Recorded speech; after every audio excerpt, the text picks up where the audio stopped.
8वीं बोर्ड परीक्षा 2024 के लिए कक्षा 8 की विज्ञान का ये मॉडल पेपर नंबर 2 है। इसमें ये संजीव डेस्क वर्क का दूसरा मॉडल पेपर है और आपका विज्ञान का पेपर 1 अप्रैल 2024 को होने वाला है। जो बोर्ड के द्वारा मॉडल पेपर जारी किया है वो नहीं देखा तो एक बार आप ज़रूर देख लेना, मैंने उसको पूरा सॉल्व करवा रखा है।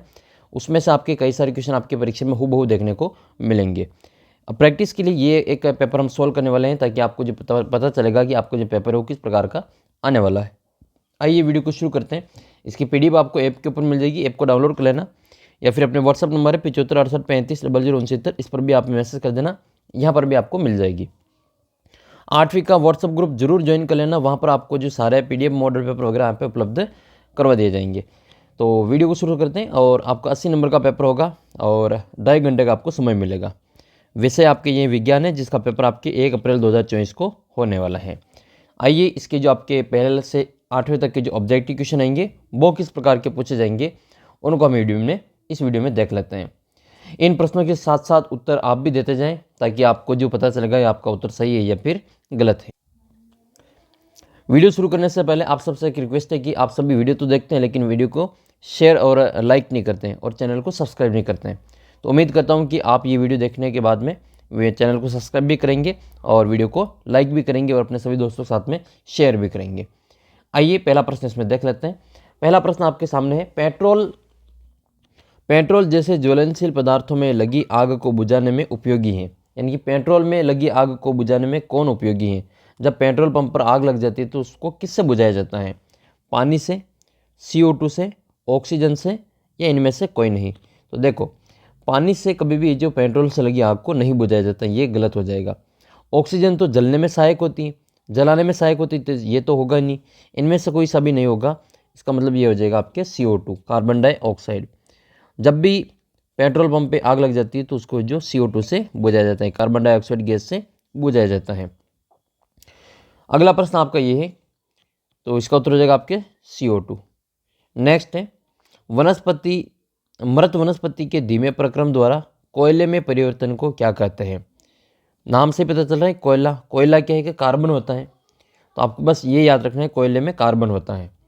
ठीक है, ऑक्सीकरण नहीं होता है, अपचयन नहीं होता है, हाइड्रोजनीकरण ये भी नहीं होता है, तो फिर क्या होता है? कार्बनीकरण होता है। ठीक है, इसका उत्तर आपको याद रखना है। मृत वनस्पति के धीमे प्रक्रम द्वारा कोयले में परिवर्तन को कार्बनीकरण कहा जाता है क्योंकि कोयले में कार्बन पाया जाता है। अगला प्रश्न है, वनोन्मूलन से वायुमंडल में जिस गैस में वृद्धि हो जाती है वह गैस कौन सी है? यानी कि अगर हम ज़्यादा से ज़्यादा पेड़ पौधे काटेंगे तो इससे कौन सी गैस में वृद्धि हो जाएगी? देखो, ये क्वेश्चन का जवाब देने से पहले आपको ये समझना चाहिए कि पेड़ पौधे क्या करते हैं। पेड़ पौधे जो होते हैं वो वायुमंडल से CO2 गैस लेते हैं। ठीक है, CO2 गैस लेते हैं, अपना भोजन बनाते हैं और उसके बदले में ऑक्सीजन गैस छोड़ते हैं। ठीक है, ऑक्सीजन गैस छोड़ते हैं। और हम क्या करते हैं? हम ऑक्सीजन गैस लेते हैं और उसके बदले में CO2 गैस छोड़ते हैं। तो अगर धरती पर ये पेड़ पौधे नहीं होंगे, बाहर इनको पेड़ पौधों को काट दिया जाएगा, तो फिर ये CO2 नहीं ले पाएंगे। CO2 नहीं ले पाएंगे तो फिर ये ऑक्सीजन का उत्सर्जन भी नहीं कर पाएंगे। ऑक्सीजन उत्सर्जित नहीं करेंगे तो फिर अपना जो मनुष्य का जीवन है वो यहाँ पे संभव नहीं हो पाएगा। तो ये एक चक्र चलता है, पेड़ पौधे CO2 लेते हैं, ऑक्सीजन छोड़ते हैं, हम O2 लेते हैं और CO2 छोड़ते हैं, वापस ये चक्र चलता रहता है। और अगर हम यहाँ पे ये पेड़ पौधे होंगे ही नहीं तो फिर ये CO2 लेगा कौन? अगर CO2 लेने वाला नहीं होगा तो फिर O2 छोड़ेगा कौन? तो इस प्रकार से कौन सी गैस में वृद्धि हो जाएगी? ये CO2 गैस में वृद्धि हो जाएगी। इसका हम याद रखेंगे CO2 इनकी कार्बन डाइऑक्साइड। क्या नाम लिखेंगे हम इसमें? कार्बन डाइऑक्साइड नाम रखेंगे। ठीक है, इसका उत्तर हो जाएगा आपके कार्बन डाइऑक्साइड। इस कार्बन डाइऑक्साइड का सूत्र होता है CO2, याद रखना है CO2। ऑक्सीजन को लिखते हैं हम O2 से, नाइट्रोजन को लिखते हैं हम N2 से। ये नाइट्रोजन आप 9th क्लास में पढ़ेंगे आगे, तो वहाँ पर ये सारी चीज़ें आपको समझ में आ जाएगी और अच्छे से। तो इसको आप अच्छी प्रकार से याद रखना। अगर पेड़ पौधे नहीं होंगे तो धीरे धीरे धरती पर CO2 की मात्रा बढ़ जाएगी और मनुष्य का जीवन जो धीरे धीरे समाप्त हो जाएगा। चौथा क्वेश्चन आपके सामने है, पुरुषों के वाक तंतुओं की लंबाई लगभग कितनी होती है? पुरुषों के जो वाक तंतु होते हैं इनकी लंबाई लगभग कितनी होती है? तो सीधा सा उत्तर आपको याद रखना है, 20 मिलीमीटर होती हैं। 20 मिलीमीटर। ये mm का मतलब क्या होता है? यहाँ पर ये mm है, इसका मतलब होता है मिलीमीटर। देखो 1 सेंटीमीटर होता है, उसमें 10 मिलीमीटर होते हैं, ठीक है। 1 सेंटीमीटर में 10 मिलीमीटर होते हैं, याद रखना इसको, 1 सेंटीमीटर में 10 मिलीमीटर होते हैं। तो आप ये कमेंट करके बताएंगे कि 1 मीटर में कितने सेंटीमीटर होते हैं, 1 मीटर में कितने सेंटीमीटर होता है, कमेंट करके इसका उत्तर बताना। देखिए अगला प्रश्न है कि माध्य स्थिति के इधर उधर या आगे पीछे होने वाली गति को क्या कहते हैं। माध्य स्थिति के इधर उधर या आगे पीछे होने वाली गति को क्या कहते हैं। इसको आयाम कहते हैं, इसको आवृत्ति कहते हैं, इसको कंपन कहते हैं, या इसको तरंग कहते हैं। तो माध्य स्थिति के इधर उधर या आगे पीछे होने वाली गति को कंपन कहते हैं। क्या कहते हैं, इसको कंपन कहा जाता है। अब ये आप कंपन खुद भी घर पे करके देख सकते हैं, मैं इसको आपको बता देता हूँ कंपन को कैसे देखा जाता है। देखो कंपन क्या होता है, जैसे मान लो ये दो जगह से एक डोरी को बांध रखा है, ये एक ट्यूब को बांध रखा है। अब इस डोरी को हम यहाँ थोड़ा सा नीचे ला के ऐसे छोड़ेंगे, यहाँ से हम नीचे ला के, यहाँ से खींच के, बीच में से खींच के यहाँ नीचे लाएंगे और फिर छोड़ देंगे। तो क्या होगा, ये जो डोरी है वो ऊपर नीचे होगी, वो जो आकृति दिखती है वो कंपन ही होता है। डोरी दोनों ओर से बंधी हुई है, डोरी को दोनों ओर से बांध रखा है, और बीच में से डोरी को पकड़कर थोड़ा सा नीचे लाएंगे और फिर छोड़ेंगे तो फिर ये जितना हम नीचे लाएंगे उतनी ऊपर जाएगी, जितना नीचे लाएंगे उतनी ऊपर जाएगी। तो ऐसे ऐसे आपको ये दिखाई देगा, इसी को कहा जाता है कंपन, ठीक है। ऐसे ऐसे आपको वहाँ पे दिखाई देता है, इसी को कंपन कहा जाता है। माध्य स्थिति के ऊपर नीचे या आगे पीछे की गति को कंपन गति कहा जाता है। नेक्स्ट आपके छठा क्वेश्चन है, निम्न में से विद्युत का कुचालक है। मतलब क्या होता है विद्युत का कुचालक, जो अपने में से विद्युत धारा को प्रवाहित नहीं होने देता है, इसको विद्युत का कुचालक कहते हैं। तो जिसमें आयन नहीं होते हैं वो विद्युत का कुचालक होता है। नींबू का रस में तो होता है, ठीक है। इसमें जो सिरका है उसमें भी होता है, समुद्री जल उसमें भी होता है। आसूत जल जो होता है जिसका पीएच मान, आसूत जल का पीएच मान जो होता है वो कितना होता है, आसूत जल का पीएच मान 7 होता है। याद रखना इसका जो पीएच मान है वो कितना होता है, वो 7 होता है। तो ये विद्युत का कुचालक होता है। ये उदासीन होता है, न तो अम्लीय होता है न ही ये क्षारीय होता है। तो विद्युत का जो कुचालक है वो कौन सा हो जाएगा, इसमें आसूत जल हो जाएगा। ये सिरका क्या होता है, ये विनेगर होता है, सिरका एसिटिक अम्ल कहा जाता है इसको, ठीक है। सातवां प्रश्न आपके हैं कि सातवां क्वेश्चन है आपके ये कि साइकिल के हैंडल पर लेपन होता है। आपने देखा होगा साइकिल का हैंडल है, या साइकिल की रिंग है, या फिर आपके जो चमकीले बनाए जाते हैं, इसका कारण क्या है, इस पर किसकी परत चढ़ी होती है। तो ये होता है आपके कॉपर या सिल्वर, क्रोमियम या फिर लोहा। तो इसका जो सही आंसर है वो क्रोमियम हो जाएगा, ठीक है। क्रोमियम को हम Cr से लिखते हैं, क्रोमियम को Cr से लिखा जाता है। तो इसको आपको याद रखना है, क्रोमियम में Cr लिखा जाता है। अगला क्वेश्चन आपके ये है कि जब एक कांच की छड़ को रेशम के कपड़े से रगड़ते हैं, कांच की छड़ को रेशम के कपड़े से रगड़ते हैं तो छड़ क्या हो जाएगी, छड़ जो होगी वो धनावेशित हो जाती है और कपड़ा ऋणावेशित हो जाता है। तो आपको जो इसका ऑप्शन नंबर ब है वो याद रखना है। जब कांच की छड़ को रेशम के कपड़े पर रगड़ते हैं तो छड़ जो होगी वो तो कांच की छड़ धनावेश हो जाएगी, और रेशम का जो कपड़ा है वो ऋणावेश हो जाएगा। देखो बोर्ड परीक्षा तक आपको इसी प्रकार से बहुत ही शानदार तैयारी करवाई जाएगी ताकि आप जो अपनी परीक्षा में 80 में से 80 नंबर ला सके। तो इसके लिए आपको कुछ नहीं करना है, कहीं से भी आपको पैसे देने की ज़रूरत नहीं, आपको केवल चैनल को सब्सक्राइब करना है और अपना एंड्रॉयड ऐप इसको ज़रूर डाउनलोड कर लेना। इस पर काफ़ी इंपॉर्टेंट क्वेश्चन पेपर आपको मिल जाएंगे, और ये अपना व्हाट्सअप नंबर है, इस पर भी मैसेज कर सकते हैं। साथ ही 8वीं क्लास का जो व्हाट्सअप ग्रुप है इसको ज़रूर ज्वाइन कर लेना, उसका लिंक वीडियो के नीचे डिस्क्रिप्शन बॉक्स में दे रखा है, तो उसको ज़रूर है आप ज्वाइन करके रख लेना। अब हम अगला प्रश्न देखते हैं, आपके 9वां प्रश्न।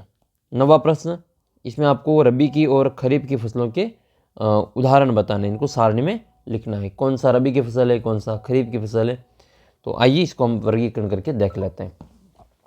देखो सबसे पहले देखते हैं खरीफ की फसल। वैसे खरीफ की फसल होती क्या है, खरीफ की फसल होती क्या है, खरीफ की फसल वो फसल होती है जो वर्षा ऋतु में बोई जाती है। वर्षा ऋतु कब होती है, जब आपके स्कूल खुल जाते हैं, और स्कूल जाते हैं हम जुलाई महीने में, उस समय जो बारिश होती है और उस समय जो फसलें बोई जाती हैं जुलाई महीने में, उनको खरीफ की फसल कहा जाता है। कौन कौन सी खरीफ की फसल जुलाई महीने में बोई जाती है, आपने देखा होगा मक्का है, ठीक है। मक्के के साथ में जितनी भी फसलें बोई जाती हैं वो सारी की सारी खरीफ की फसलें हैं। अब मक्के के साथ में दान है, दान का मतलब चावल है, ठीक है। चावल भी आपके जो खरीफ की ही फसल है। और क्योंकि पानी की ज़्यादा आवश्यकता होती है तो पानी फिर आपके बारिश की ऋतु में ही ज़्यादा होता है, इस कारण से इसको खरीफ की फसल के रूप में बोया जाता है। तो मक्का है, धान है, सोयाबीन है, मूंगफली है, ये सभी आपके कौन सी फसल के उदाहरण हैं? ये खरीफ की फसल के उदाहरण हैं। फिर इसको काटा कब जाता है? तो दीपावली के आसपास, यानी कि अक्टूबर महीने में इसको काट लिया जाता है। सितंबर अक्टूबर महीने में काटा जाता है, ठीक है। अक्टूबर महीने में इसको काट ली जाती है। अब इस फसल को काटने के बाद में जो दूसरी फसल हम बोएंगे वो फिर आपकी शीत ऋतु में बोई जाती है, सर्दी में बोई जाती है।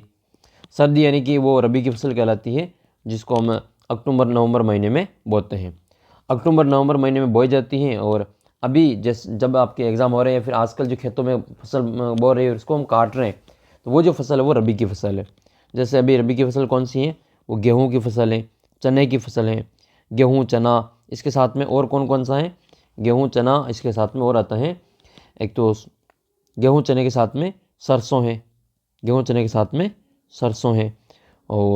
और भी जो चने दाल वाली जितनी भी फसलें अधिकतर वो इसी बारिश के इसी मौसम में बोई जाती हैं। तो इनमें से आपके ये 4 नाम दे रखे, गेहूँ, दान, चना, मक्का। तो खरीफ कौन सी हो जाएगी? एक तो दान और एक मक्का, ये खरीफ की फसलें हैं। और रबी की फसल कौन सी हो जाएगी? गेहूँ और चना, ठीक है। तो आपको ये चीज़ें याद रखनी है। अच्छा, आप कमेंट करके बताना कि सोयाबीन कौन सी फसल है? सोयाबीन। अब सोयाबीन खरीफ की ऋतु में बोई जाती है या सोयाबीन रबी के मौसम में बोई जाती है? ये मुझे कमेंट करके बताना कि सोयाबीन खरीफ के मौसम में बोते हैं, खरीफ की फसल है या फिर रबी की फसल है। अगला प्रश्न आपके 9वां है, हम आप संचरणीय रोगों का फैलाना किस प्रकार रोक सकते हैं? इनकी संचरणीय रोग क्या होता है? जो एक व्यक्ति से दूसरे व्यक्ति में जल, हवा, किसी माध्यम से फैलते हैं। तो इसको रोकने के लिए आप क्या क्या कर सकते हैं? तो देखो, एक तो ये है कि हम छींकते और खांसते समय अपने नाक और मुंह पर रुमाल रखकर संचरणीय रोगों को फैलने से रोक सकते हैं। जब भी कोई व्यक्ति जिसमें संचरणीय रोग है जो एक व्यक्ति से दूसरे व्यक्ति में फैलता है, तो वो नाक और मुंह पर है जो छींकते समय रुमाल रखकर जो इस रोगों को फैलने से रोक सकता है। दूसरा कारण ये है, दूसरा तरीका ये है कि संक्रमित व्यक्ति से पर्याप्त दूरी। जैसे आपने देखा होगा कोरोना के समय में जो 2 गज दूरी वाला जो चला था, मास्क पहनना है, 2 गज दूरी है, वो संक्रमित बीमारी थी कोरोना, जो एक व्यक्ति से दूसरे व्यक्ति में फैलती है। तो ये जो बीमारी है वो एक व्यक्ति से दूसरे व्यक्ति में ना फैले, इसलिए हम इससे 2 गज दूरी वाला नारा दिया गया था। तो दूरी बनाए रखकर भी जो संसर्गजन्य रोगों को फैलने से रोका जा सकता है। अगला प्रश्न आपके आता है 11वां प्रश्न। 11वां प्रश्न मोस्ट इंपॉर्टेंट है कि सीएनजी और एलपीजी का ईंधन के रूप में उपयोग के 2 लाभ बताइए। कि सीएनजी और एलपीजी का जब हम घरों में और वाहनों में उपयोग करते हैं तो ईंधन के रूप में इसका उपयोग करने से क्या फ़ायदा है? तो देखो, पहला फ़ायदा तो ये है कि ये वायु प्रदूषण नहीं फैलाते। बाकी जब हम लकड़ी जलाते हैं तो वो वायु प्रदूषण फैलाने का कार्य करती हैं। दूसरा है कि इनका लगभग पूर्ण दहन होता है। पूर्ण दहन होता है तो इससे हम कार्बन मोनोऑक्साइड नहीं बनती, ये वायु प्रदूषण नहीं फैलाती हैं। अच्छा, आपको क्या करना है, कमेंट बॉक्स में ये जो सीएनजी है, एक तो सीएनजी का नाम क्या होता है, पूरा नाम, वो कमेंट करके बताना है। एक ये एलपीजी, इस एलपीजी का भी पूरा नाम कमेंट करके बताना है। और एक अपन जो घरों में जो सिलेंडर काम में लेते हैं उसमें एलपीजी होती है या सीएनजी होती है, वो कमेंट करके बतानी है, ठीक है। घरों में अपने घर में जो खाना बनाने के लिए ईंधन काम में लेते हैं वो सीएनजी गैस होती है फिर एलपीजी गैस होती हैं, ये भी आप कमेंट करके बताएंगे।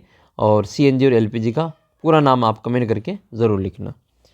अगला क्वेश्चन देखते हैं, क्वेश्चन नंबर 12। क्वेश्चन नंबर 12 है कि मान लीजिए दुर्घटना व साबुन के पानी से भरी बाल्टी संगमरमर की किसी फर्श पर उलट जाती है, ठीक है, फर्श पर उलट जाती हैं और गीले फर्श पर आपके लिए चलना आसान होगा या कठिन, इसका आपको कारण लिखना है।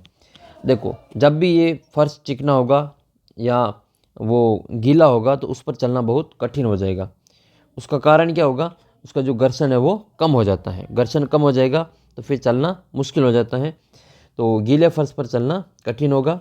जूतों और गीले फर्श के बीच का जो घर्षण बल है वो घर्षण बल कम हो जाता है। जब हम गीली सतह पर चलते हैं तो ये सतह को उचित रूप से दबाने में असमर्थ होता है। इस प्रकार हम आगे की ओर गति करने के लिए उचित प्रतिक्रिया बल प्राप्त नहीं करते हैं। तो ये जो घर्षण बल कम होने के कारण जो गीली फर्श है उस पर चलना थोड़ा कठिन होता है। आपने भी देखा होगा, मान लो रोड चिकनी है, ठीक है, या फिर फर्श चिकनी है तो उस पर चलना थोड़ा मुश्किल होता है। इसका बढ़िया उदाहरण ये है कि जब हम किसी के घर के बाहर जब हम रैंप देखते हैं तो रैंप जो है वो खुरदरे बनाए जाते हैं। घर के बाहर मान लो सीढ़ियों के ऊपर आपने रैंप देखे होंगे, वो रैंप खुरदरे बनाए जाते हैं। अगर वो चिकने बना दिए जाते हैं तो फिर उस पर जो चढ़ाई करना मुश्किल हो जाता है। इस कारण जो रैंप है घर के बाहर वो खुरदरे बनाए जाते हैं। आपने नोटिस की होगी, नहीं नोटिस की तो आप ज़रूर देखना, किसी के घर के बाहर अगर सीढ़ियों के ऊपर रैंप बना रखे हैं तो वो रैंप आपको जो वो टाइल लगी होती है वो खुरदरी टाइल होती है, ठीक है, उसके ऊपर जो खरोंचे बने होते हैं ताकि उस पर चलना आसान हो जाए। तो चिकनी फर्श पर चलना जो कठिन होता है उसका कारण है कि अपने जूते के और उसके संपर्क में जो घर्षण बल है वो कम हो जाता है। जहाँ घर्षण बल कम होता है तो वहाँ जो चीज़ें मुश्किल हो जाती हैं। एक कारण आप बताएंगे कि अपने जो जूते हैं वो खुरदरे बनाए जाते हैं, वो खुरदरे क्यों बनाए जाते हैं, और एक कैरम बोर्ड पर पाउडर क्यों छिड़का जाता है। कैरम बोर्ड पर आपने देखा होगा पाउडर छिड़का जाता है, तो कैरम बोर्ड पर कौन सा ये पाउडर क्यों छिड़का जाता है, घर्षण को बढ़ाने के लिए छिड़का जाता है या घर्षण को कम करने के लिए छिड़का जाता है। नेक्स्ट क्वेश्चन आपको मिलान करने वाला आएगा, तो मिलान करने वाला हम देख लेते हैं इसमें। कल्टीवेटर, जिसको हम अपने गांव में टिलर कहते हैं, इसको कल्टीवेटर को अपन टिलर कहते हैं, ट्रिलर कहते हैं। ये होता तो कल्टीवेटर है लेकिन हम इसको क्या कहते हैं, टिलर कहते हैं, जो हकाई करने में, खेत को हाँकने में या खेत को जोतने में काम आता है, ठीक है। तो खेत जुताई में ये काम आता है कल्टीवेटर। इसको ये एक मशीन होती, ये एक औजार होता है जिसकी सहायता से खेत को जोता जाता है, ठीक है। पहले तो खेत को जो बैलों के द्वारा, हल के द्वारा जोता जाता था, लेकिन आजकल है जो ये आधुनिक युग में मशीनी युग होने के कारण इसको कल्टीवेटर की सहायता से जोता जाता है। फिर एक आता है सीड ड्रिल। सीड ड्रिल आपने देखा होगा, जब बारिश की ऋतु होती है तो आपके गांव में आसपास में कई सारे लोग, बाहर के लोग और अपने गांव में भी जो ट्रैक्टर वाले हैं, वो सीड ड्रिल एक मशीन होती है जिसके द्वारा जो खेतों में बुआई की जाती है। तो एक बुआई की मशीन होती है सीड ड्रिल, जो इसका फोटो आपने अपनी किताब में भी देखा होगा, ठीक है, सीड ड्रिल। और अपने वास्तविक जीवन में भी ये कई सारे ऐसे मशीन आपने आसपास में खेतों में बुआई करते समय देखी होगी। इसके ऊपर एक पेटी होती है, इस पेटी में जो एक खाद और बीज डाल दिया जाता है, फिर नली के द्वारा जो उसके जो अंदर है जो खेत में जो बीज डाले जाते हैं। तो ये एक मशीन होती है जो बीज बोने का कार्य करती है, मतलब बुआई करने का कार्य करती है। तो इसमें लिखेंगे हम बुआई। और एक है रहट। क्या है ये, रहट।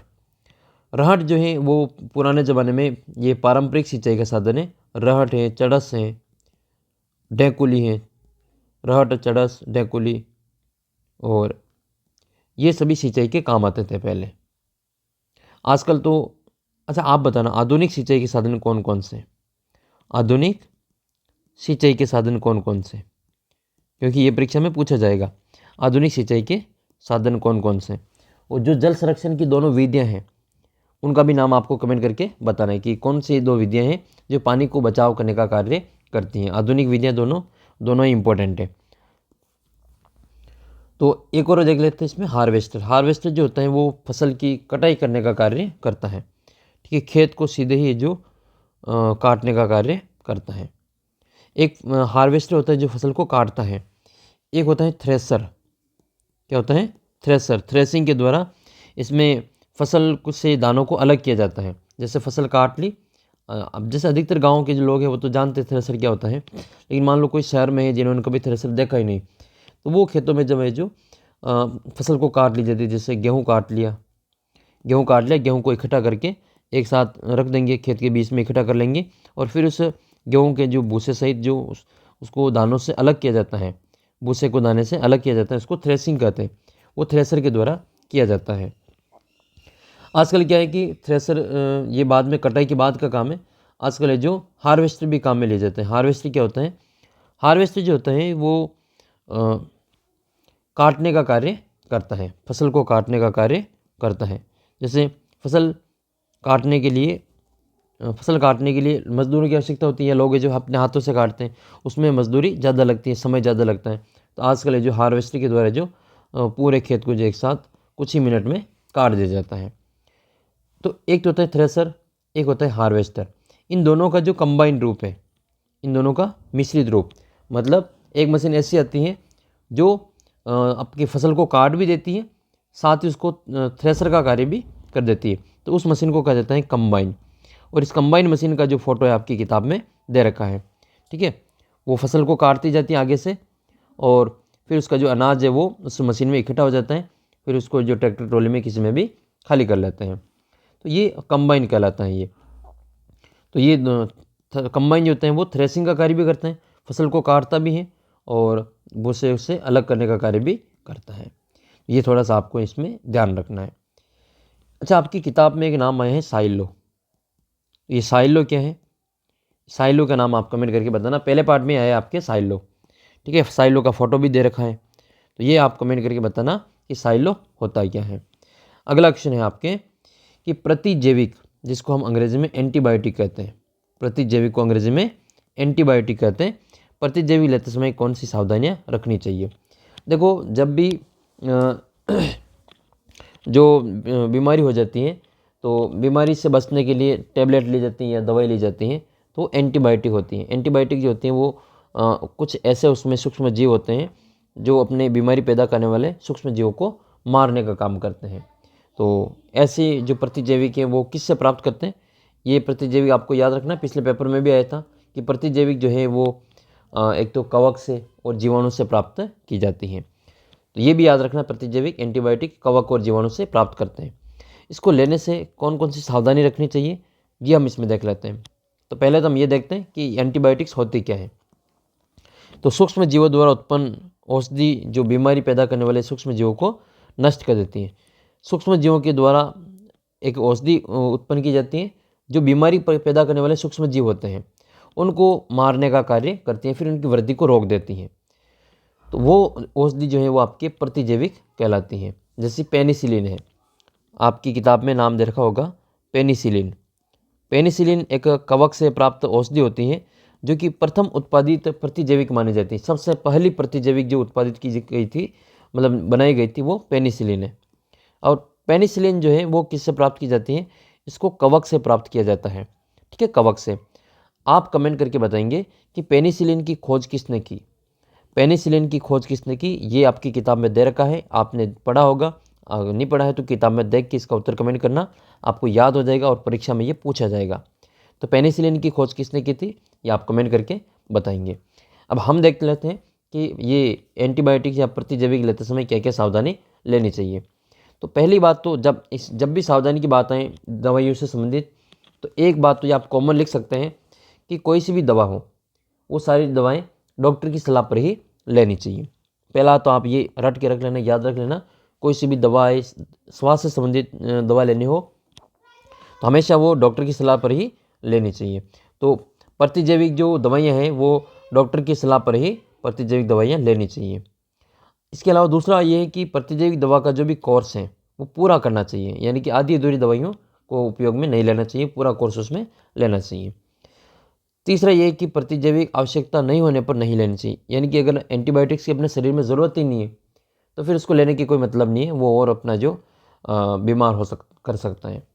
तो अन्यथा अगर आप वो लेंगे तो अगली बार जब आप बीमार होंगे तो उसका प्रतिजैविक आवश्यकता होगी तो वो उतना प्रभावी नहीं होंगी। यानी कि जब आप बीमार नहीं है और आप अगर एंटीबायोटिक्स ले रहे हैं तो फिक्स है कि जब आप अगली बार जब भी कभी बीमार होंगे और आप अगर इंजेक्शन लगवाने जाएंगे डॉक्टर साहब के पास में, तो वो इंजेक्शन आपके असर नहीं करेगा। तो ये आपको अच्छी प्रकार से याद रखना है।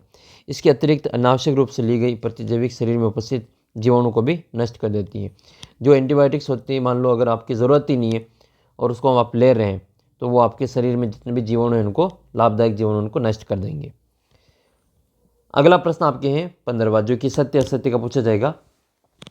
इसमें आपको सत्य असत्य बताना है। देखो, जैसे पहला प्रश्न आपके ये कि जीवाणु ईंधन प्रयोगशाला में बनाया जा सकता, सॉरी जीवाश्म ईंधन, जीवाणु नहीं है, जीवाश्म ईंधन। तो जीवाश्म ईंधन प्रयोगशाला में बनाया जा सकता है, तो ये तो गलत बात है। जीवाश्म ईंधन को बनने में तो लाखों करोड़ों वर्ष लगते हैं। जो पेड़ पौधे और कई सारे जीव जंतु लाखों करोड़ों वर्ष ज़मीन के अंदर दब गए, वो जीवाश्म ईंधन के रूप में जाने जाते हैं। तो इसको तो हम प्रयोगशाला में नहीं बना सकते। अगर प्रयोगशाला में बनता तो फिर ये तो नवीकरणीय हो जाता, एक बार प्रयोग करने के बाद में दूसरी बार उसको वापस प्रयोग कर लेते हैं, और ये असीमित होता है, जबकि ये तो सीमित होता है। आपने देखा होगा कि जीवाश्म ईंधन असीमित होता है, उसका एक बार उपयोग करने के बाद में दूसरी बार उसको उपयोग नहीं कर सकते हैं। इसका उदाहरण है आपके कोयला, पेट्रोलियम, ये सभी जीवाश्म ईंधन के उदाहरण हैं। तो क्या लिखेंगे इसमें हम? असत्य हो जाएगा। तो पहला आपके क्या है? असत्य। दूसरा देखो, दूसरा ये है कि पेट्रोल की अपेक्षा सीएनजी अधिक प्रदूषक है। अरे ये तो गलत बात हो गई, पहले पेट्रोल चलता था, इसकी जगह पे आजकल जो सीएनजी का उपयोग कर रहे हैं। अब पेट्रोल की जगह पे सीएनजी का उपयोग क्यों कर रहे हैं? उसका कारण है कि सीएनजी एक तो प्रदूषण कम फैलाती है, इसका दहन पूर्ण होता है। तो ये तो गलत बात हो गई कि पेट्रोल की अपेक्षा सीएनजी ज़्यादा प्रदूषण फैलाती है, तो ये फिर आपके असत्य हो जाएगा, असत्य हो जाएगा। महानगरों में आजकल या फिर जो भी पेट्रोल पंप है, आपने आजकल पेट्रोल पंप पे देखा होगा कि पेट्रोल, डीजल और उसके साथ में सीएनजी का भी लिखा होता है, सीएनजी पंप भी लिखा होता है। तो वो सीएनजी मतलब उसमें सीएनजी गैस भी होती है, तो ये ध्यान रखना है। अगला प्रश्न आपके ये तीसरा कि कोक जो है वो कार्बन का लगभग शुद्ध रूप है। ये बिल्कुल 100% सही बात है। कोक यानी कि जो होता है वो कार्बन का सबसे शुद्ध रूप होता है, ये सत्य है, ये क्या है? सत्य है। नेक्स्ट है आपके, नेक्स्ट ये है कि मिट्टी का तेल जिसको हम केरोसिन कहते हैं, मिट्टी के तेल को क्या कहते हैं? केरोसिन कहा जाता है इसको, केरोसिन। और गाँव में तो इसको घासलेट कहते हैं। मिट्टी के तेल को गाँव में घासलेट कहा जाता है, और वैसे इसका नाम केरोसिन है, मिट्टी का तेल है। अब ये जो मिट्टी का तेल है, केरोसिन है, ये एक जीवाश्म ईंधन नहीं है। ये कब से जीवाश्म ईंधन नहीं हो गया? ये तो जीवाश्म ईंधन है, ज़मीन से निकलता है ये पेट्रोलियम के साथ में। पेट्रोलियम से अलग करते हैं प्रभाजी आसवन विधि द्वारा, तब उससे जो अलग अलग उत्पाद बनते हैं वो पेट्रोलियम उत्पाद है। जैसे पेट्रोल है, डीजल है, आपकी ये मिट्टी का तेल है, ये सभी प्राकृतिक गैस हैं, ये सभी आपके पेट्रोलियम उत्पाद हैं। जो पेट्रोलियम को ही जो प्रभाजी आसवन विधि के द्वारा अलग अलग है जो करके ये निकाला जाता है, तो ये जीवाश्म ईंधन होता है। तो ये नहीं की तो बात ही नहीं है, फिर ये तो गलत हो गया। इसमें भी लिखेंगे हम असत्य, असत्य। अच्छा, इसमें एक नाम आया मिट्टी का तेल, और मिट्टी के तेल को मैंने अभी कहा केरोसिन। तो आप सभी को पता होगा कि कुछ धातुएं ऐसी हैं, एक धातु ऐसी है जिसको मिट्टी के तेल में रखते हैं, केरोसिन में रखा जाता है उसको, ठीक है। अब वो कौन सी धातुएं, आप मुझे कमेंट करके बताना, जिसको हम केरोसिन में रखते हैं, मतलब मिट्टी के तेल में उसको रखा जाता है। तो ये चार आपके अब सदा ये सत्य असत्य वाले पूछे जाएंगे, और मैंने आपकी किताब के जितने भी सत्य असत्य वाले प्रश्न थे वो सभी करवा रखे हैं। एक बार आप जो वो वीडियो ज़रूर देख लेना। रिक्त स्थान वाला भी सारा मैंने करवा रखा है, मिलान वाला भी सारा जो आपके क्वेश्चन है वो करवा रखे हैं। तो 4 और 4 8 और 4 12 नंबर तो आपके ऐसे ही हो जाएंगे अगर आप ये वीडियो मेरे देख लेंगे तो। अब हम देखते हैं आपका क्वेश्चन नंबर 16। देखो 16वें क्वेश्चन में आपको एलपीजी और लकड़ी की तुलना करनी है। ईंधन के रूप में एलपीजी का उपयोग और लकड़ी की आपको तुलना करनी है। ये तुलना आप करेंगे, आपको तो एलपीजी और लकड़ी का हम इसमें आपको अंतर करना सिखाते हैं। तुलना करने का मतलब इसमें अंतर बताना है कि क्या क्या इसमें अंतर है। एलपीजी का उपयोग करते हैं तो क्या फ़ायदा है, क्या नुकसान है, लकड़ी का उपयोग करते हैं तो उसका क्या फ़ायदा और क्या नुकसान है ईंधन के रूप में। एलपीजी, एक तो आपको इसका पूरा नाम याद होना चाहिए। एलपीजी का पूरा नाम क्या होता है आपने कमेंट करके बता दिया होगा। एलपीजी का पूरा नाम होता है लिक्विड पेट्रोलियम गैस, ठीक है। तो इसकी तुलना लकड़ी के साथ में कर रहे हैं कि क्या फ़ायदा और क्या इसके नुकसान है। एलपीजी जो होती हैं वो पूर्ण रूप से जल जाती हैं तथा कोई अवशेष नहीं छोड़ती हैं। जब भी आपने देखा होगा एलपीजी गैस घर पे हम काम में लेते हैं तो वो जो कोई अवशेष नहीं छोड़ता है, जबकि लकड़ी जो है जब उसको जलाते हैं तो बड़ी मात्रा में तो धुआं उत्पन्न करती हैं जो मनुष्य के लिए हानिकारक होता है और बहुत सारे जो अवशेष छोड़ती हैं। घर में जब चूल्हे में लकड़ी जलाई जाती है तो वो राख के रूप में अपना अवशेष छोड़ देती हैं, ठीक है, राख छोड़ती हैं, तो वो अवशेष छोड़ती हैं और ये इसमें कोई अवशेष नहीं छोड़ती हैं। एलपीजी का जो ऊष्मीय मान है वो सबसे अधिक है, ठीक है। कितना है ये? 55,000 किलो जूल प्रति किलोग्राम। ये इंपॉर्टेंट है, ये आपके एलपीजी का ऊष्मीय मान याद रखना। ऊष्मीय मान को किस में मापा जाता है? तो ये मापने का इकाई होता है किलो जूल प्रति किलोग्राम। तो 55,000 है जो कि काफ़ी अधिक है, यानी कि एलपीजी को जलाने पर अधिक ऊष्मा निकलती है। जिसका ऊष्मीय मान ज़्यादा होता है उसमें ऊष्मा भी ज़्यादा निकलती है, जिसका ऊष्मीय मान कम होता है वो प्रदूषणकारी ज़्यादा होती है और उसमें ऊष्मा भी कम निकलती है। जबकि लकड़ी का जो ऊष्मीय मान है वो 17,000 से 22,000 किलो जूल प्रति किलोग्राम तक होता है या इससे भी कम होता है। तो लकड़ी को जलाने पर कम ऊष्मा प्राप्त होती है। तो ऊष्मीय मान ज़्यादा है तो उसमें ऊष्मा भी ज़्यादा निकलेगी, प्रदूषण कम फैलता है। लकड़ी का ऊष्मीय मान कम होता है, ऊष्मा कम प्राप्त होती है और प्रदूषण ज़्यादा फैलाती है। एलपीजी द्वारा जो कोई वायु प्रदूषण नहीं होता है, जबकि लकड़ी के जलाने से वायु प्रदूषण ज़्यादा होता है। अब एलपीजी जो है वो वनों की कटाई को रोकता है। कैसे? तो अगर हम एलपीजी काम में लेंगे तो घर पे चूल्हे में जो लकड़ी जलाने की ज़रूरत नहीं पड़ेगी। तो ये वन संरक्षण में भी अपना योगदान देता है। जबकि लकड़ी जो है वो वनोन्मूलन का कारण बनती है, यानी कि लकड़ी से पेड़ पौधे काटने पड़ेंगे और वो पर्यावरण के लिए हानिकारक होते हैं। तो ये कुछ पॉइंट है वो आप बना के इसमें लिखेंगे तो 4 में से 4 नंबर आपको मिलेंगे। अगला जो अपना प्रश्न है वो 17वां प्रश्न है। इसमें आपको अंतर बताना है। ठीक है, एक तो वन्य जीव उद्यान में, वन्य प्राणी उद्यान में और जैव मंडल आरक्षित क्षेत्र में। एक आपको चिड़ियाघर में और अभ्यारण्य में अंतर बताना है। तो इन दोनों का अंतर आपको पहले बता देते हैं कि वन्य जीव उद्यान और जैव मंडल आरक्षित क्षेत्र में क्या अंतर है। देखो, वन्य प्राणी जो उद्यान है ये वह क्षेत्र होता है जहाँ प्राणी जंतु जो होते हैं वो सुरक्षित और संरक्षित रहते हैं। जबकि जैव मंडल आरक्षित क्षेत्र वन्य जीवन, पेड़ पौधे, जंतु संसाधन और उस क्षेत्र के आदिवासियों के पारंपरिक ढंग से जीवन यापन का एक विशाल संरक्षित क्षेत्र होता है। दूसरा आपके चिड़ियाघर और अभ्यारण्य, इसमें क्या अंतर है? तो चिड़ियाघर तो आपने देखा होगा जहाँ पर जो कृत्रिम रूप से शेर, चीते जानवर को रखा जाता है, जंगली जानवरों को उसमें रखा जाता है और उनको भोजन है जो बाहर से दिया जाता है। जबकि अभ्यारण्य में उनको भोजन बाहर से नहीं देना पड़ता है, वो अपना भोजन खुद ही शिकार करके प्राप्त करते हैं। तो चिड़ियाघर एक ऐसा स्थान है जहाँ पर जो प्राणी अपने कृत्रिम आवास में सुरक्षित रहते हैं, जहाँ जंतुओं का भोजन उपलब्ध करवाया जाता है, मतलब बाहर से भोजन दिया जाता है चिड़ियाघर में तो। लेकिन अभ्यारण्य एक ऐसा स्थान है जहाँ पर जो जंतु और उनके आवास किसी भी प्रकार से विक्षोभ से सुरक्षित रहते हैं और जानवर यहाँ खुद अपना जो शिकार करके भोजन प्राप्त करते हैं। अभ्यारण्य में उनको भोजन करवाने कोई नहीं जाता है, जबकि चिड़ियाघर में तो जंतुओं को भोजन करवाना पड़ता है, उनके लिए भोजन की व्यवस्था करनी पड़ती है। अच्छा, आपको ये जो आसपास में कोई चिड़ियाघर हो जहाँ पर आपने देखा होता, उस चिड़ियाघर का नाम मुझे कमेंट करके ज़रूर बताना। चिड़ियाघर को अंग्रेजी में कहा जाता है जू, ZOO जू। और अंग्रेजी में आपका एक पैराग्राफ भी आता है, विजिट टू ए जू। तो ज़रूर से आपने देखा होगा कोई चिड़ियाघर, विजिट टू ए जू। ठीक है, विजिट टू ए जू। तो ये चिड़ियाघर में भ्रमण के लिए गए तो उस पर आपको निबंध भी लिखना होता है, तो ये आपको अच्छी प्रकार से याद होना चाहिए।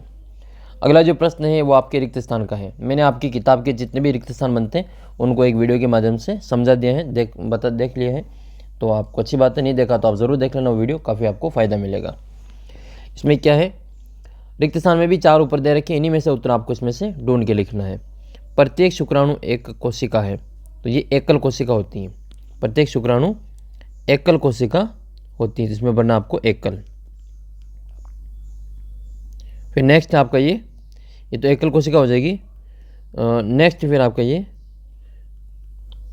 मेंढक में निषेचन होता है। मेंढक में किस प्रकार का निषेचन होता है? आंतरिक निषेचन होता है कि बाह्य निषेचन होता है? तो मेंढक एक ऐसा जंतु है जिसमें बाह्य निषेचन होता है, बाह्य निषेचन होता है। जबकि मनुष्य में, बाकी जंतुओं में ये आंतरिक निषेचन होता है। अच्छा, मेंढक के अलावा और कौन से जंतु में, जीव में बाह्य निषेचन होता है? आप कमेंट करके बताएंगे इसका उत्तर। मेंढक के अलावा और किस में ये बाह्य निषेचन होता है? निषेचन के पश्चात दिया गया एकल कोशिका है। अंडा जो होता है, निषेचन के पश्चात जो अंडा मिलता है वो एक कोशिका होता है, तो एकल कोशिका होती है। इसमें आप लिखेंगे अंडा। निषेचन के पश्चात दिया गया अंडा एकल कोशिका होता है। नेक्स्ट क्वेश्चन है, द्विखंडन जनन की एक विधि है, तो कौन सी है ये? अलैंगिक जनन की विधि है, तो इसमें हम भरेंगे अलैंगिक जनन। ठीक है, इसमें आपको भरना है अलैंगिक जनन। तो निषेचन जो है वो आपके ये द्विखंडन जो है आपके एक अलैंगिक जनन की एक विधि है। अच्छा, अलैंगिक जनन में आपको कुछ मैं नाम बताता हूँ, उसमें आपको बता रहे हैं कि उसमें जनन कौन सी विधि के द्वारा होता है। अलैंगिक जनन में भी अलग अलग विधियाँ हैं, जैसे अमीबा है एक, तो अमीबा में जनन कौन सी विधि के द्वारा होता है? एक आपको बताना है यीस्ट में, यीस्ट में जनन किस विधि के द्वारा होता है? एक आपको बताना है हाइड्रा में, हाइड्रा हाइड्रा में जनन कौन सी विधि के द्वारा होता है? और एक होता है स्पाइरोगायरा, स्पाइरोगायरा। ठीक है, इनमें जनन किस विधि के द्वारा होता है? इनका उत्तर आप कमेंट करके बताना है। नहीं पता हो तो आप किताब में से देख कर बताना, लेकिन बताना, क्योंकि ये क्वेश्चन कन्फ्यूज़ करता है, बार बार पूछा जाता है, तो इनको आप अच्छी प्रकार से याद कर लेना। अगला प्रश्न आपका है 19वां। प्रकृति में विद्यमान किन्हीं 4 मूल बलों के नाम लिखिए। इसमें आपको 4 बलों के नाम लिखना है जो प्रकृति में विद्यमान है और जिनको मूल बल कहते हैं। तो प्रकृति में विद्यमान 4 बल निम्न प्रकार के हैं। कोई से भी 4 बल हो सकते हैं, वो मूल बल होने चाहिए। जैसे गुरुत्वाकर्षण बल, दूसरा है स्थिर विद्युत बल, तीसरा है चुंबकीय बल, चौथा है घर्षण बल। ये सभी के सभी जो है वो आपके मूल बल है। अब गुरुत्वाकर्षण बल क्या होता है? द्रव्यमान रखने वाली किन्हीं 2 वस्तुओं के बीच में लगने वाला जो बल होता है वो गुरुत्वाकर्षण बल कहलाता है। 2 वस्तुएं जो कोई न कोई द्रव्यमान रखती हैं, उनके बीच में जो बल लगता है उसको हम गुरुत्वाकर्षण बल कहते हैं। जैसे 2 पिंड, जैसे हम कोई भी वस्तु हम धरती से ऊपर की ओर फेंकते हैं, ठीक है, धरती से ऊपर की ओर फेंकते हैं तो वापस वो नीचे आती हैं, तो नीचे जो बल कार्य करता है वो गुरुत्वाकर्षण बल के कारण ये वस्तु नीचे आती है। दूसरा है फिर आपके स्थिर विद्युत बल। 2 आवेशित वस्तुओं के बीच लगने वाले बल को स्थिर विद्युत बल कहा जाता है। स्थिर विद्युत बल के उदाहरण मैं आपको बताऊं, जैसे एक तो रेशम की छड़ वाला, मतलब वो कांच की छड़ वाला और रेशम के कपड़े वाला, जब इनको रगड़ेंगे तो उनके बीच में जो बल होता है वो स्थिर विद्युत बल होता है। इसके अलावा जो बल है वो आपने देखा होगा, जब हम अपनी पेन को या स्केल को अपने बालों में घुमा के कागज़ के टुकड़े के पास में ले जाएंगे तो कागज़ के टुकड़े या स्केल और पेन के चिपक जाते हैं, तो वो इस बल के कारण ही चिपकते हैं। उसमें वो जो हम पेन को रगड़ते हैं अपने बालों में, तो वो जो आवेशित हो जाता है और वो फिर अपने जो कांच के या कागज़ के जो टुकड़े उनको आकर्षित कर लेता है। तो ये 2 आवेशित वस्तुओं के बीच में लगने वाला बल है वो स्थिर विद्युत बल कहलाता है। चुंबकीय बल, 2 चुंबकीय ध्रुवों के बीच लगने वाला बल या किसी चुंबकीय पदार्थ के बीच लगने वाला बल को चुंबकीय बल कहते हैं। जैसे मान लो एक तरफ चुंबक है और एक तरफ लोहा है, एक तरफ चुंबक और एक तरफ लोहा है। अब ये दोनों क्या हो जाएंगे? आकर्षित होंगे, तो इनके बीच में जो बल लग रहा है वो कौन सा बल है? चुंबकीय बल है। तो चुंबक में भी आपको याद रखना उसके 2 ध्रुव होते हैं। चुंबक में 2 ध्रुव होते हैं, एक एन होता है, एक एस होता है। एक नॉर्थ पोल होता है, एक साउथ पोल होता है। एक उत्तरी ध्रुव होता है, एक दक्षिणी ध्रुव होता है। अगर हम चुंबक में 2 समान ध्रुव साथ पास में ले जाते हैं, 2 समान ध्रुव पास में ले जाते हैं, जैसे ये भी एन है और ये भी एन है, अगर ये 2 चुंबक का एन हम पास में ले जाएंगे तो ये कभी भी नहीं जुड़ेगा, ये एक दूसरे को दूर भगाएंगे। ये तो आपने खूब जो ऐसे प्रयोग करके देखे होंगे। 2 चुंबक जब तोड़ देते तो वो जहाँ से दोनों टूटे हुए, जैसे मान लो ये पूरा एक चुंबक था और इसको हमने बीच में से तोड़ दिया, तो जहाँ से ये दोनों टूटे हुए उसको हम वापस मिलाएंगे, ये वापस कभी भी नहीं मिलेगा, क्योंकि दोनों एक जैसे ही टूटे हुए एन पोल हो जाएंगे। तो ये एन वाला एन से नहीं जुड़ेगा और एस वाला एस के पास में नहीं रुकेगा, इसको कहते हैं प्रतिकर्षण। जबकि एन के साथ में एस को ले जाएंगे या एस के साथ में एन को ले जाएंगे तो वो हमेशा जो जुड़ जाएगा, उसको कहते हैं आकर्षण। उसको क्या कहते हैं? आकर्षण। तो विपरीत जो ध्रुव होते हैं वो तो आकर्षित होते हैं और समान ध्रुव क्या होते हैं? प्रतिकर्षित होते हैं। घर्षण बल क्या होता है? तो घर्षण बल 2 सतहों के बीच में गति का विरोध करने वाला जो बल होता है वो घर्षण बल होता है। उस घर्षण बल के कारण ही हम ज़मीन पर चल पाते हैं, इस घर्षण बल के कारण ही हम पेन को पकड़ कर लिख पाते हैं। ये सारा घर्षण बल का ही खेल होता है। तो अगर घर्षण बल नहीं होगा तो धरती पर चलना आसान हो जाएगा। जैसे आपने देखा होगा कि चिकनी सतह पर या फर्श जो होता है उस पर चलना थोड़ा कठिन होता है, जबकि रोड पर जो खुरदरा रोड होता है उस पर चलना आसान होता है। तो ये घर्षण के कारण ही संभव होता है। इन तीनों का, चारों का नाम आपको अच्छी प्रकार से याद रखना है। अच्छा, घर्षण बल जो है वो संपर्क बल है। कौन सा बल है? संपर्क बल है। संपर्क बल का मतलब 2 वस्तुएं संपर्क में आती है, उसके बाद में जो बल लग रहा है वो संपर्क बल कहलाता है। जबकि ये गुरुत्वाकर्षण बल में कोई दोनों वस्तुएं संपर्क में नहीं होती फिर भी ये बल लगेगा। स्थिर विद्युत बल में वो अपना जो स्केल है वो दूर है और कागज़ के टुकड़े दूर है, फिर भी उनके बीच में जगह है, फिर भी उसको आकर्षित कर लेगी। और चुंबकीय बल में भी एक चुंबक दूसरी लोहे की वस्तु को खींचे और उसके बीच में जगह होती है, उसमें बिना संपर्क के वो, तो उसको असंपर्क बल कहते हैं। ये तीनों तो आपके असंपर्क बल है, तीनों असंपर्क बल है, जबकि घर्षण जो है वो आपके संपर्क बल में आता है। याद रख लेना, इसको परीक्षा में पूछा जाता है। इसके अलावा पेशीय बल, पेशीय बल जो अपनी मांसपेशियों के द्वारा जो बल लगता है, किसी वस्तु को हम धक्का देते खींचते हैं, तो वो पेशीय बल के रूप में जाना जाता है। तो वो जो पेशीय बल है उसको भी टच करना पड़ेगा, तभी जाके वो संपर्क में आना पड़ेगा, तभी उस वस्तु का हम पेशीय बल लगा पाएंगे। तो संपर्क बल, ये दो नाम आपको याद करना है, एक तो घर्षण बल है और एक आपका पेशीय बल। दोनों संपर्क करेंगे, संपर्क में आएगी दोनों वस्तुएं, तभी इनमें के बीच में बल कार्य करेगा। तो ये कुछ मैंने उदाहरण बताए, आपको इनको अच्छी प्रकार से याद कर लेना है। अगला क्वेश्चन देखते हैं, क्वेश्चन नंबर 20। अगला जो प्रश्न है वो आपके घर्षण से संबंधित है। घर्षण की परिभाषा देनी और घर्षण को कम करने और घर्षण को बढ़ाने के आपको कुछ जो चीज़ें हैं उनका आपको नाम लिखना है। तो घर्षण होता है क्या, उसको हम देख लेते हैं। घर्षण की परिभाषा ये है कि घर्षण क्या होता है, संपर्क में आने वाले दो पृष्ठों की अनियमितताओं के कारण उत्पन्न होने वाला जो बल होता है वो घर्षण कहलाता है। ऐसे पृष्ठ जो देखने में बहुत चिकने लगते हैं, उसमें बहुत सारी सूक्ष्म अनियमितताएं होती हैं। दो पृष्ठों की अनियमितताएं एक दूसरे के अंदर धंस जाती हैं। जब हम एक पृष्ठ पर दूसरे पृष्ठ की गति करने का प्रयास करते हैं तो इसमें अंतःबंधन पार करने के लिए कुछ बल लगाना पड़ता है। तो दो पृष्ठों के बीच अनियमितताओं के अंतःबंधन के कारण घर्षण होता है। तो दो पृष्ठों के बीच में लगने वाला जो बल होता है इसको हम घर्षण बल कहते हैं। घर्षण को घटाने के कुछ उपयोग करते हैं हम इसमें, उनको हम क्या कहते हैं, स्नेहक कहते हैं। घर्षण को घटाने के लिए हम जिन वस्तुओं का उपयोग करते हैं उनको स्नेहक कहा जाता है। जैसे घर्षण को कम करने के लिए हम तेल का उपयोग करते हैं, घर्षण को कम करने के लिए ग्रीस का उपयोग किया जाता है, घर्षण को कम करने के लिए ग्रेफाइट का उपयोग करते हैं। ग्रेफाइट वही है जो आपके पेंसिल में लीड पाई जाती है, वो ग्रेफाइट होती है। तो पेंसिल में, और वो जो ग्रेफाइट होता है वो विद्युत का सुचालक होता है, उसमें करंट आता है, मतलब जैसे तार के आर पार करंट आ जाता है, लोहे की वस्तुओं में करंट आता है, वैसे ही पेंसिल में भी करंट आता है। तो कभी इसको घर पे दोनों तरफ से छील के टेस्टर की तरह काम में मत ले लेना, वहीं चिपके रह जाओगे, ध्यान रखना इस चीज़ को। तो घर्षण को घटाने के लिए तेल का, ग्रीस का और ग्रेफाइट का उपयोग किया जाता है और इनको हम स्नेहक कहते हैं। यह गतिशील पुर्जों के बीच लगने वाला वहाँ से एक पतली परत बना लेता है, जिससे इसमें घर्षण कम हो जाता है। तो ये घर्षण कम करने के कुछ उपाय हैं। घर्षण बढ़ाने के कुछ उपाय देखते हैं। घर्षण बढ़ाने के लिए कार और ट्रक के या फिर बाकी जो वाहन है उनके टायर खांचेदार बनाए जाते हैं, जो घर्षण बढ़ाने का कार्य करते हैं, और सड़क पर जो इनकी पकड़ है जो वो मजबूत हो जाती है। ठीक है, ये आपको अच्छी प्रकार से याद रखना है ताकि परीक्षा में आए तो आप इसको लिख सकें।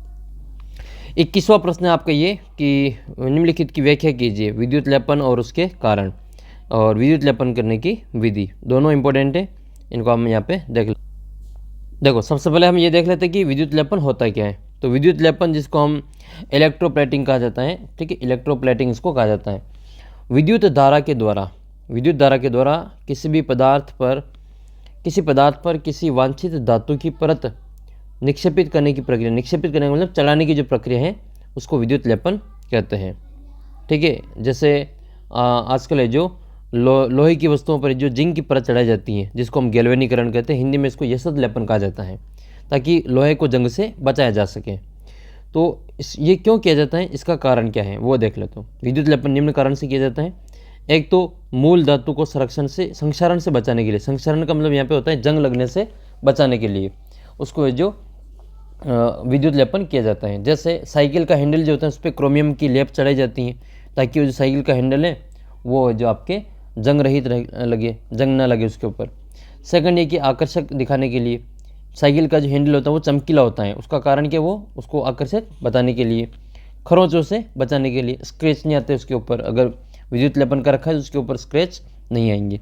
ये सारे इसके प्रमुख कारण हैं जिस कारण से विद्युत लेपन किया जाता है। विधि क्या है, हम विधि देख लेते हैं। विद्युत लेपन करते हैं कैसे। तो पहला तो ये कि जिस पर लेपन करना है, जिस भी वस्तु पर विद्युत का लेपन, ये धातु का लेपन करना है, उसे बैटरी के ऋण ध्रुव पर, और जिसका लेपन करना है उसे बैटरी के धन ध्रुव को संयोजित करते हैं। यानी कि जिस वस्तु पर विद्युत लेपन करना है उसको ऋण माइनस से जोड़ेंगे, और जिस धातु का करना है उसको हम प्लस से जोड़ेंगे। विद्युत अपघट्य लेपन वाले धातु के लवण के विलयन में डुबा देते हैं। ठीक है, तो ये जो पदार्थ होता है उसको इस प्रकार से एक जो जार होता है उसके अंदर उसको डुबा देते हैं दोनों को। जब धारा प्रवाहित की जाती है तो धन ध्रुव वाले धातु की एक पतली परत ऋण ध्रुव पर रखी वस्तु पर जमा हो जाती हैं। जब इसमें हम करंट प्रोवाइड करेंगे बैटरी से इसमें, तो यहाँ पर जो धातु होती है उसके ऊपर, जो जिस धातु का हमें उसके ऊपर लेपन करना है उसकी परत उसके ऊपर चढ़ जाती हैं। तो ये जलीय विलयन में ये सारा काम होता है। इस प्रकार से आपको ये चित्र बना के इसको अच्छे से समझा देना है। 22वां जो प्रश्न है उसमें आपको कुछ नहीं करना है, मानव नेत्र का आपको नामांकित चित्र बना लेना है। तो ये आपको मानव नेत्र का जो नामांकित चित्र है वो अच्छे से याद होना चाहिए। एक व्रत बनाना है इस प्रकार से, थोड़ा सा व्रत को यहाँ थोड़ा सा बाहर निकाल लेना है, बाकी पूरा व्रत ही है ये, और जहाँ बाहर निकलेगा उसको यहाँ से थोड़ा सा गोल करके छोड़ देना है। ये यहाँ पे लेंस हो जाएगा ये, और ये पक्षमापी पेक्षियाँ होती हैं, ये परितरिका होती हैं, जो प्रकाश की जो मात्रा होती है उसको कम ज़्यादा, आइरिस कहते हैं इसको, कम ज़्यादा करने का कार्य करती हैं। ये लेंस होता है। मानव में कौन सा लेंस होता है, उत्तल होता है अवतल, कमेंट करके बताना। मानव की आँख में कौन सा लेंस होता है, उत्तल लेंस होता है या फिर अवतल लेंस होता है, इसका उत्तर कमेंट करके बताएंगे। उत्तल लेंस होता है या फिर अवतल लेंस होता है, इसका उत्तर कमेंट करके बताना। कार्निया जो होते हैं मनुष्य का, जब भी नेत्रदान करते हैं, जब भी हम नेत्रदान करते हैं उसमें केवल कार्निया दी जाती है, पूरी पूरी आँख को बाहर नहीं निकाल के देते हैं। उसमें कार्निया जो होता है ये थोड़ा छोटा सा भाग, ये इसमें नेत्रदान में काम आता है। प्रकाशिक तंत्रिका ये पीछे की ओर लगी होती है, जो नेत्र से, ये मस्तिष्क से जुड़ी होती है। ये होता है रेटिना, जहाँ जिस रेटिना को दृष्टि पटल भी कहते हैं, और यहाँ पर जो सभी वस्तुओं का प्रतिबिंब बनता है। जो भी हम वस्तु देखते हैं उसका प्रतिबिंब ये लेंस में से होकर पीछे की ओर बनता है, इस कारण हम वस्तुओं को देख पाते हैं। तो रेटिना के ऊपर जो प्रतिबिंब बनता है, जिसको हम पर्दा भी कहते हैं, इस पर्दे के ऊपर जो चित्र बनते हैं वो हमें जो देख पा रहे हैं। आप जिस भी वस्तु, जब आप अपने मोबाइल में ये सारी चीज़ें भी देख रहे हैं, अपने मोबाइल में भी ये वाला फोटो देख रहे हैं, तो उसका प्रतिबिंब आपके पीछे, आँख के पीछे जो रेटिना पर बन रहा है, तभी जाके वो वस्तु आपको यहाँ पे दिखाई दे रही है। 1 मिनट के लिए अगर आप जो मोबाइल को बंद कर देंगे तो वो जो मोबाइल के अंदर जो चित्र है वो आपको दिखना बंद हो जाएगा, क्योंकि उसका जो प्रतिबिंब वो पीछे नहीं बन रहा है। तो ये आपके इसमें केवल मानव का नेत्र का जो नामांकित चित्र वही बनाना था 4 नंबर में, वो आपने अच्छी प्रकार से समझ लिया। अगला प्रश्न आपके कि ट्रैफिक लाइट और जेब्रा लाइन के बारे में आप क्या जानते हैं, सजीवों के लिए जनन क्यों आवश्यक है, 2 कारण बताने, मानव वाक तंत्र का आपको नामांकित चित्र बनाना है। या फिर इसके अथवा वाला कर सकते हैं आप, सड़क पार करते समय किन किन बातों का ध्यान रखना चाहिए। देखो ये क्वेश्चन तो आप अच्छी प्रकार से याद कर लेना, आपके सभी विषय में काम आ जाएगा ये, ठीक है। हिंदी में भी काम आ जाएगा, बाकी और सामाजिक में भी काम आ जाएगा ये। तो सड़क पार करते समय किन किन बातों का ध्यान रखना चाहिए वो तो आपको याद होना चाहिए। युग्मनज और गर्भ की 2 भिन्नता बतानी है। वर्णन कीजिए कि ध्वनि प्रदूषण मानव के लिए किस प्रकार हानिकारक होती हैं। तो हम इसका ये वाला सेकंड वाला पार्ट में आपको यहाँ पे समझा देते।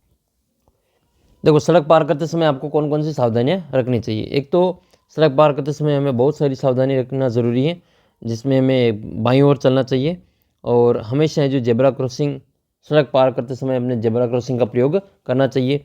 सड़क हमेशा उस समय पार करनी चाहिए जब वाहन लाल बत्ती पर रुके हुए हो, यानी कि वाहन अगर रुक रहे हो तभी आपको लाल बत्ती पे के समय सड़क पार करनी चाहिए। सड़क पार करते समय पहले दाईं ओर से आ रहे वाहन को देखना चाहिए, तब मध्य में जाकर बाईं ओर आ रहे वाहनों को देखना चाहिए, और उसके बाद ही ये जो सड़क को पार करना चाहिए। युग्मनज और जो गर्भ होता है इसमें क्या अंतर है वो आपको बताना है। युग्मनज जो होता है वो शुक्राणु और अंडाणु का संलयन युग्मनज कहलाता है, याद रखना इसको।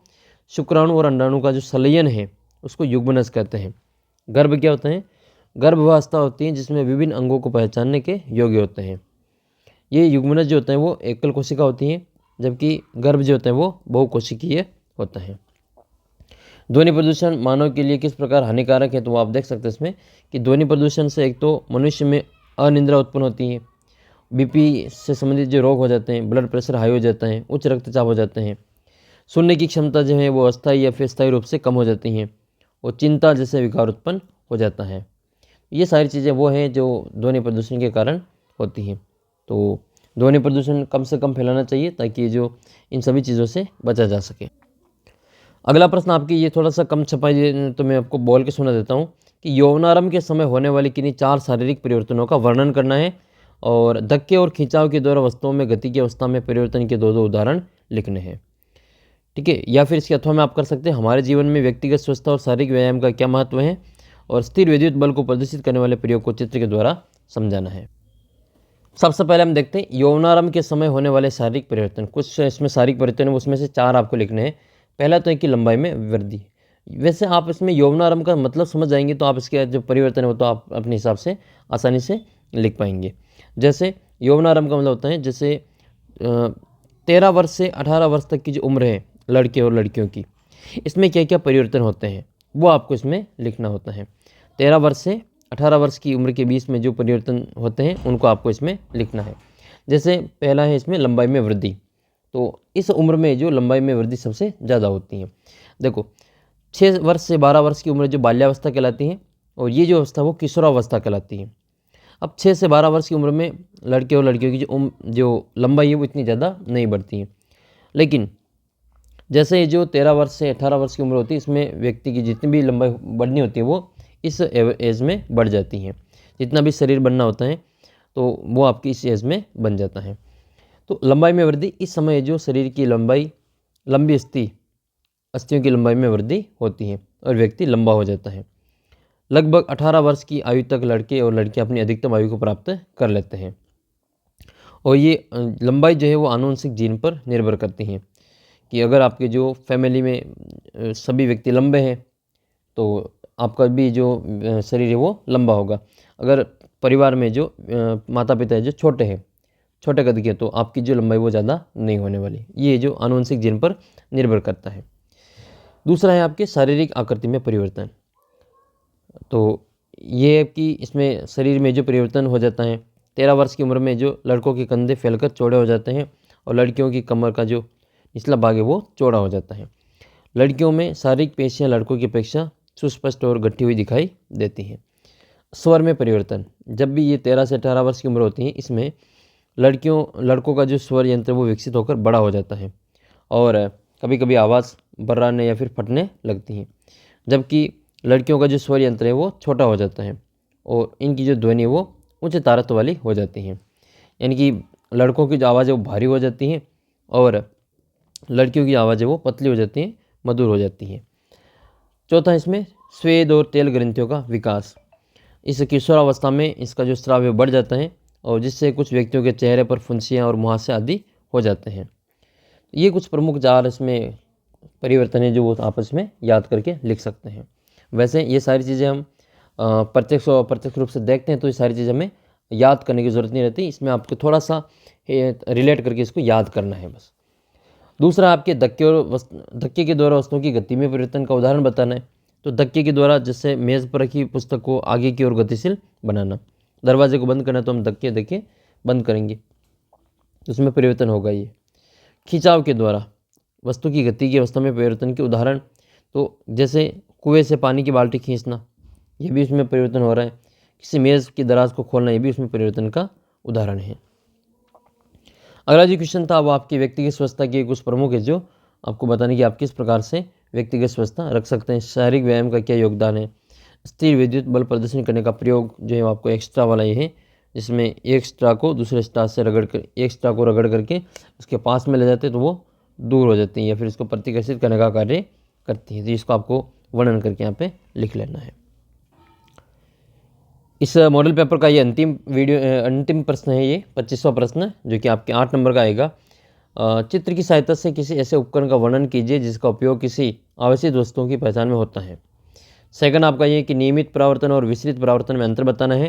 क्या विसरित परावर्तन का अर्थ है कि परावर्तन के नियम विफल हो गए हैं, तो ये चीज़ें आपको यहाँ पे बतानी है। दूसरा ये कि भूकंप लेखी उपकरण का नामांकित चित्र बनाकर वर्णन करना है और कैलाइडोस्कोप जो यंत्र है इसका रचना का सचित्र वर्णन करना है। तो हम ये पहले ये वाला करेंगे फिर बाद में इसका चित्र भी देख लेंगे। तो एक तो आपको सरल विद्युतदर्शी का आपको यहाँ पे नामांकित चित्र बना के इसका वर्णन करना है। तो सरल विद्युतदर्शी क्या होती है कि किसी आवश्यक वस्तु की पहचान विद्युतदर्शी नामक उपकरण के द्वारा होती है।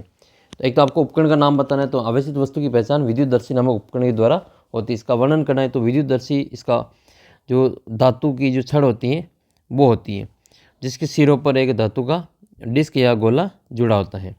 धातु की छड़ के दूसरे सिरे पर धातु की 2 पन्नी अथवा पत्र जुड़े होते हैं और ये पत्र कांच के जार में बंद होते हैं। यदि कोई अनावश्यक वस्तु विद्युतदर्शी के धातु के संपर्क की छड़ के संपर्क में लाया जाता है तो उसके पत्रों पर कोई जो अपसरण नहीं होता है।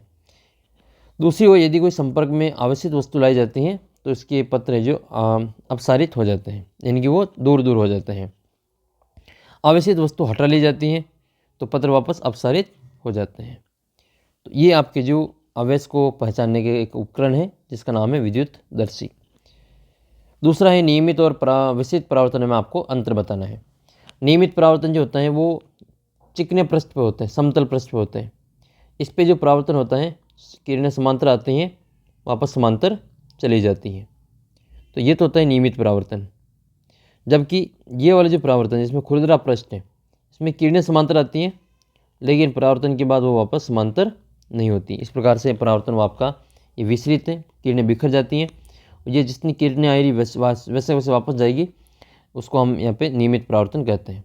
जैसे हम कांच को लेकर सूर्य के सामने रखेंगे तो उससे जो वापस आपका उसका प्रतिबिंब अपने दीवार पे देखेंगे, ठीक है, जिसको हम उसके जैसे जो फोटो दिखेगा, ठीक है, तो इसको कहा जाता है नियमित परावर्तन। यह चिकने पृष्ठ समतल पृष्ठ पर जो होता है यह परावर्तन रेगुलर रिफ्लेक्शन कहते हैं इसको। और विसरित परावर्तन ये विषम या फिर अनियमित पृष्ठ पर होता है, इनकी खुरदरे पृष्ठ पर होता है। परावर्तित किरणें वापस समांतर होती हैं, बाहर परावर्तन के बाद जो किरणें जाती हैं वो समांतर होती हैं, इसमें परावर्तन के बाद किरणें समांतर नहीं होती हैं। विसरित परावर्तन परावर्तन के नियमों का विफल होना नहीं है, यह विषम पृष्ठ की अनियमितताओं के कारण होता है। यानी कि ऐसा नहीं कि परावर्तन का नियम इस पर लागू नहीं होता है, इस पर लागू होता है और इस पर भी लागू होता है। फिर आपके भूकंप लेखी का एक नामांकित चित्र बनाना है, तो ये दे रखा है इसका नामांकित चित्र, इसको आपको अच्छी प्रकार से याद देख लो, इसको अच्छे से तैयार कर लेना, या तो उसके ऊपर वाला क्वेश्चन कर लेना या फिर ये वाला भी कर सकते हैं। अच्छा, भूकंप लेखी जो है वो भूकंप मापने का कार्य करता है। भूकंप की जो तीव्रता है उसको मापने का कार्य किया जाता है, जिसमें भूकंप की तरंगों को रिकॉर्ड किया जाता है। भूकंप मापी का और क्या नाम है आप कमेंट करके बताना, और किसकी सहायता से भूकंप को मापा जाता है। एक आपको कैलाइडोस्कोप बनाने में जो दर्पण है उसके द्वारा इसको कैलाइडोस्कोप को बनाया जाता है, और इसका आपको इस प्रकार से एक नामांकित चित्र बना लेना है, जिसमें बहुत सारे चित्र, एक चित्र में बहुत सारे इसके प्रतिबिंब आपको दिखाई देते हैं, उसको कैलाइडोस्कोप कहा जाता है। छोटे छोटे कांच के टुकड़े जोड़ते हैं, एक का प्रतिबिंब दूसरे में दिखता है, लाखों करोड़ों लाखों जो चित्र हैं उसमें आपको दिखाई देते हैं। तो एक ही फ़ोटो का जो अधिक से अधिक है जो उसकी फ़ोटो बनाने के लिए इस उपकरण का उपयोग किया जाता है। तो ये था आपका मॉडल पेपर नंबर 2। आगे की वीडियो में आपका जो मॉडल पेपर नंबर 3 है उसको हम सॉल्व करेंगे, और उसका लिंक वीडियो के नीचे डिस्क्रिप्शन बॉक्स में मिल जाएगा, या फिर आपको प्ले स्टोर में ये प्ले लिस्ट में मिल जाएगा। प्ले स्टोर से अपना जो एंड्रॉयड ऐप है इसको डाउनलोड कर लेना।